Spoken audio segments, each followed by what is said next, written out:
ચાલી રહ્યા છે. માથે માળા છે, મોઢે ભગવાનનું નામ છે, પણ મનમાં તો એક જ વિચાર છે કે ઘરે જમવામાં શું બની રહ્યું છે. આપણે હવે એનું નામ ચેન્જ કરીને ડાયરીની સિક્રેટ ને શશિકાંતની સિક્રેટ પર વાત કરીએ.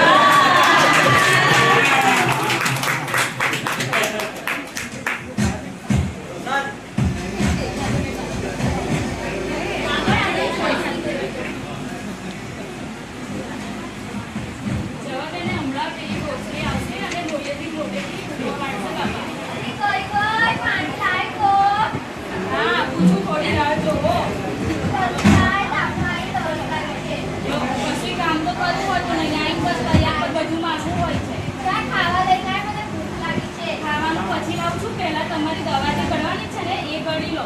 અરે દવા નથી કરી, મને ખાવાનું આપ્યું. ખાવાનું પછી પહેલા દવા ગળી લો. પહેલા જે દવા આપી ગળી લે.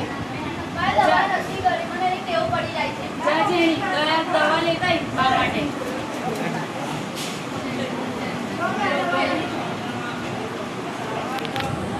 અને દવા તો ગળવી જ પડશે કારણ કે તમને બીપી છે, ડાયાબિટીસ છે, ખબર નહીં એટલે તમારે રોજે દવા ગળવાની. બસ મને દવાની ટેવ પડી જાય છે. કશું એવું ના હોય, ડોક્ટરે કીધું ગળવાની એટલે ગળવાની, કશી ટેવ પડી જાય એવું કશું હોય નહીં. બરાબર? ડોક્ટર તો કે મારે નથી કર્યું. હવે તો પછી વધારો બીપી અને ડાયાબિટીસ મારે શું?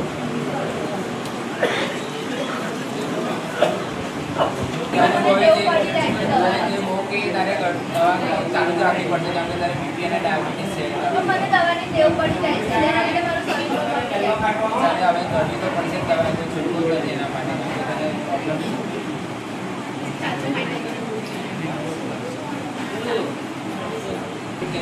મને દવા જે ટાઈમ આપે એ ટાઈમે તારે સમયસર દવા તો લેવી જ પડશે.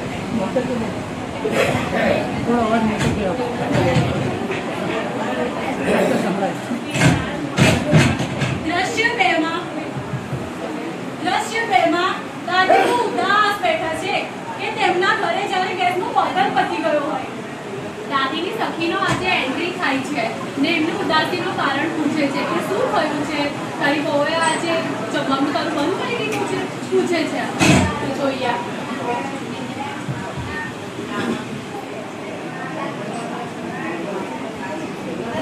તારે શું થયું છે? કેમ આમ બેઠી છે તું? અલી જવા દે ને, આજકાલની વહુઓને તો કઈ કહેવાતું જ નથી. મારું તો બધું ખાવાનું બંધ કરે કે છે કે ના ખવાય ને ગોળીઓ ખવડાય કરે છે. મારે પણ તારા જેવું જ છે. તને આજે ખબર છે કે આપણા ગામમાં છે ને સારવાર માટે કેમ્પ આવ્યો છે, તો હું તો છું. તારે મારી જોડે આવું છે? ના ના મારે નહીં આવું. એ લોહી લે છે ને ગોળીઓ આપે છે, શરીરમાં કાણા પાય છે. મારે કઈ નહીં આવું. હજી પણ એ તારા માટે જ કરે છે. તારા માટે લોહી લેશે તો તને ખબર પડશે કે તને શું થયું છે. અલે મારે નહીં આવું. એ લોકો ગોળીઓ આપીને મારી નાખવા બેઠા છે બધા. મારે ક્યાંય નહીં આવું. ના ના મારે નહીં આવું. તું તો જા. સારું ના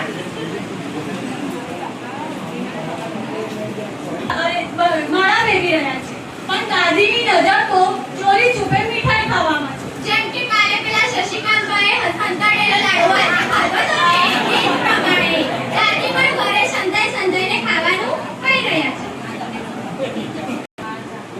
દાદી શું ખાવ છો દાદી? અત્યારે તને આપણે તારા મમ્મી પપ્પાને કહેતી નહીં. કાલે બીજું આપશો દાદી? હા બીજું આપી તો કહેતી નહીં. હા નહીં ખાવ. જ્યાં તું મારા માટે પાણી લાવી દે. હા લાવો. શું કરો છો બાર દીકરી બંને? કહું છું તમારું સંતાઈને ઘડી મીઠાઈ અને પેડા એવું શું ખાવ છો? કહું છું. અરે ઊભી રહે ચાંપલી. ક્યાં જાય છું કહેવા બધાને? આ કહું તમારી મમ્મીને છુપાઈને બધું મીઠું અને બધું ખાય તો પછી ડાયાબિટીસ વધી જશે તો? જા તું જોતા જો તારી દાદીને. હા તમે શું કરો? તમે ડાયાબિટીસ છે એવું જે ખબર નહીં પડતી, ગળ્યું નહીં ખાવાનું. અને તું બી તાર બાની જોડે બેઠી બેઠી ખાઉં દેખાતું છું. નથી કશું. ચાલ ચક્કર આવે તો દેખાતું નથી. ચલો ચલો. એ જાણી જા ને જલ્દી રિક્ષા બોલાવી દો. દાદીને ચક્કર આવે છે. જોયું તમે? આ ચોરી છુપે મીઠાઈ ખાવાનું પરિણામ છે દાદીની તબિયત બગડી ગઈ છે ને હવે એમને ઇમરજન્સીમાં દવાખાને લઈ જવામાં આવ્યું છે. રિક્ષા આવી ગઈ છે. ચલો મારે લઈને વડીલો શું લાગે છે તમને કે આપણને ડાયાબિટીસ હોય તો આપણે ચોરી છુપે મીઠાઈ ખાવી જોઈએ કે ના ખાવી જોઈએ? તો તમે એનું પાલન કરશો કે નહીં? શશિકાંત કાકાને રોકશો કે નહીં?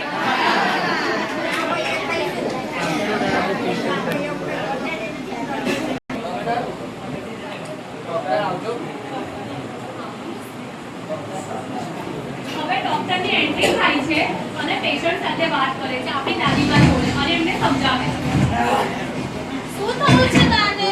ખબર નહીં એમને ચક્કર આવે છે ને આંખે અંધારા આવી જાય છે. કશો રોગ છે તાને? હા ડાયાબિટીસ અને બીપી બંને છે. તો ડાયાબિટીસ અને બીપી છે તો ધ્યાન નથી રાખતા કે શું? બધું રાખીએ છે પણ શું કરીએ છુપાઈને પેડા ને એવું બધું ખાય છે એટલે જાઓ છો બ્રધર એમનું ડાયાબિટીસ ચેક કરી લઈએ એકવાર આપણે. કેટલું બધું ડાયાબિટીસ આવે છે તમને ખબર પડે છે? સુગર લેવલ કેટલું બધું છે આ? તો બધે જ ને છુપાઈને પેડા ખાય છે મીઠાઈ ખાય છે એટલે શું થાય આવું ખાવાનું. કેમ બા એવું કરો છો? છુપાઈને મીઠાઈ ખાવ છો? તો મને ખાવાનું મન થાય છે તો હા મને ખબર છે કે ડાયાબિટીસમાં તમને બધાને મન થાય ગળ્યું ખાવાનું પણ આવી રીતે નહીં છુપાઈને ખાવાનું. તમારું શરીર બગડી રહ્યું છે ને આ. બ્રધર એમને એડમિટ કરવા પડશે કારણ કે બહુ જ ડાયાબિટીસ ને બીપી નું લેવલ વધી ગયું છે. એમને એડમિટ કરો ને 2 કે 3 દિવસ એમને રાખવા જ પડશે હવે. હા વાંધો નહીં હવે આજથી બધું જ બંધ તમારું ડાયાબિટીસ ને બીપી એટલું બધું હવે આવે છે તો. જેટલું સંતાઈ ખાધું છે એટલું ભોગવશે. દિવસ હોસ્પિટલમાં છે અને એમને રિકવરી આવી ગયો છે. હવે દાદી તમને શું લાગે છે કે દાદીનું ડાયાબિટીસ અને બીપી કેમ કંટ્રોલમાં આવ્યું હશે? એમને ના મીઠાઈ મળ્યું જ નહીં. એમની હોસ્પિટલમાં મીઠાઈ કોણ આપવા જશે? શશિકાંત કાકા.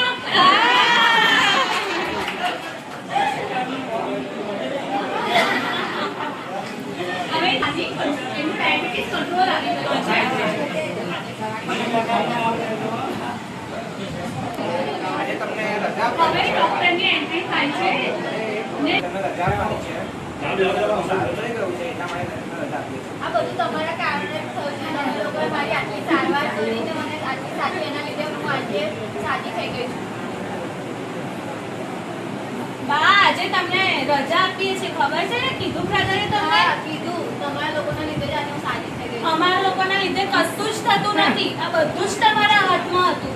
તમે છુપાઈને મીઠાઈ ના ખાધી હોય શશિકાંત કાકાની જેમ તો તમને આટલું બધું ના વધી જાત ને. કહું છું સમજ્યા તમે? ઉપરથી લઈને તમે મને તમારી વહુ કહેતી હતી કે ઉપરથી લઈને મીઠું ખાવ છો. આ તમારું બીપી છે ખબર પડે છે? બીપીમાં ઉપરથી મીઠું લઈને ના ખાવાનું અને ડાયાબિટીસમાં આટલું બધું ગળ્યું ખાવ છો. આવું ના કરો. તમારું શરીર બગડ્યું ને.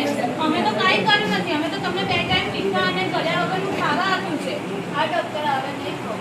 હા. હવે સમયસર દવાઓ બંધ. હા જો દાદી સમજી ગયા તમે. મારા બ્રધર તમને સમજાવશે કે કઈ રીતે તમારે ખાવાનું ડાયાબિટીસના બીપીમાં.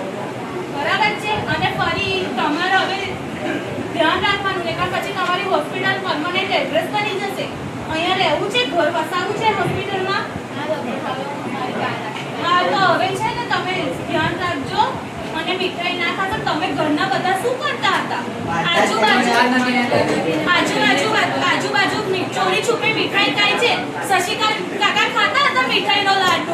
તો તમે બધાએ ધ્યાન રાખવું જોઈએ ને. એ જ રીતે તમે બધાએ ધ્યાન રાખવાનું હતું ને. ટોકી ઘરે વાંધા નથી. હા, ના, એવું નહીં કરવાનું. ઠીક છે? અને હવે અને મને ખબર પડી કે તમે ચેકઅપ કરાવવા પણ નથી જતા. ડૉક્ટર પણ મને ગોળીઓની ટેવ પડી જાય છે. આ વસ્તુ જ ખોટી છે. ગોળીઓની ટેવ એ શું હોય? ગોળીઓની ટેવ ના પડે આપણને. ગોળી ખાઈએ ને તો આપણું શરીર તમારું સારું બનાવે છે કારણ કે ગોળીઓથી તમારું બીપીનું લેવલ ને સુગરનું લેવલ કંટ્રોલ કરે છે. પછી તમે ખાઓ ને 2 લાડવા ખાઓ તમને કોણ રોકે છે? પણ તમે ગોળી પણ નથી લેતા. બરાબર છે? ડૉક્ટર ટાઈમ અને ટાઈમ ટુ ટાઈમ બતાવવા આવવાનું. જે ટાઈમે ડોક્ટરે કીધું